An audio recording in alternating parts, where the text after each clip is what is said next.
domain and range of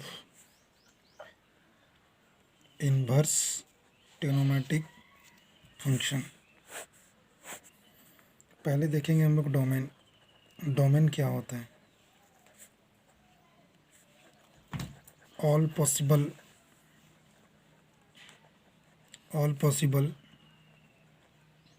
input value, range all possible output value, ये range कहलाता है। एक छोटा सा मैं उदाहरण लेता हूँ साइन इनवर्स एक्स का ग्राफ का।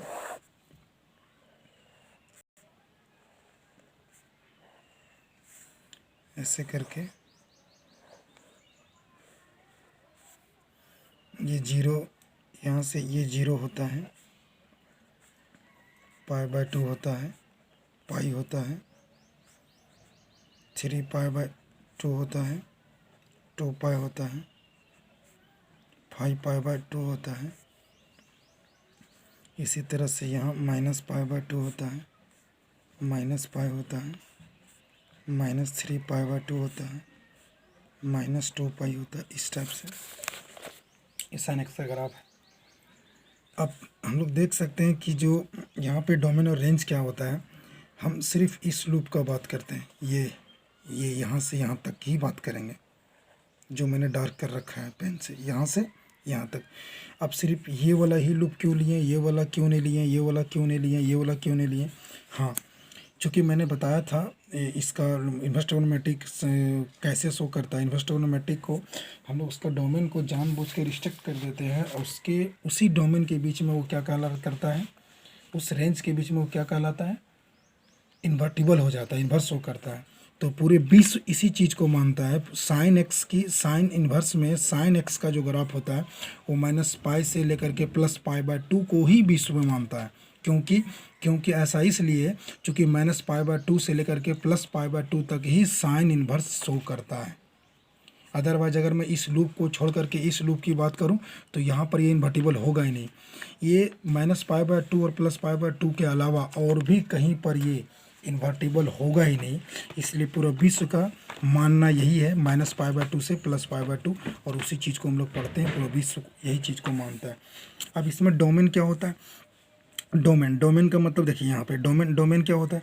जैसे मैंने यहाँ पे ये 1 वैल्यू है, ये वैल्यू 1 है, और ये वैल्यू आपका, ये वैल्यू कितना है, -1 है। ये 1 है और ये वैल्यू -1 है। अगर मान लो यहाँ पर मैंने ये और अगर यहाँ पे मैंने क्या पुट कर दिया, अगर यहाँ पर मैंने √3/2 पुट किया, सॉरी इधर जाएगा, √3 बटा अगर मैं 2 पुट किया, √3/2 पुट किया, तो √3/2 में इसका वैल्यू कुछ मिलेंगे, यहाँ पे कोई एंगल आएगा, -√3/2 लेंगे तो यहाँ पे कोई वैल्यू आएगा, और भी कुछ अगर एंगल लेंगे तो यहाँ पे वैल्यू आएगा। मैंने अगर यहाँ पे कुछ भी एंगल मैं लूँगा, -1 और 1 के बीच ही लेंगे, 1 और -1 के बीच ही, 1 और -1 के बीच में जितना भी वैल्यू पुट करेंगे उस सबका वैल्यू आपको मिलेगा -π/2 और +π/2 के बीच में। तो जो वैल्यू हम पुट किए, जो वैल्यू पुट किए, यहाँ पे लिखा हुआ ऑल पॉसिबल इनपुट वैल्यू, वो डोमेन हो गया। और जो पुट करने के बाद मुझे आउटपुट मिला वो रेंज कहलाएगा। तो यहाँ पे -1 और 1 के बीच में अगर कुछ भी पुट करेंगे तो उसका जो वैल्यू आउटपुट मिलेगा वो -π/2 से लेकर के +π/2 तक। इसका मतलब इस फंक्शन का जो रेंज हो गया, रेंज का मतलब कहाँ से कहाँ तक वैल्यू मिलेंगे मुझे, -π/2 से +π/2 तक। और डोमेन कहाँ से कहाँ तक हो जाएगा, -1 से 1 तक लेकर के।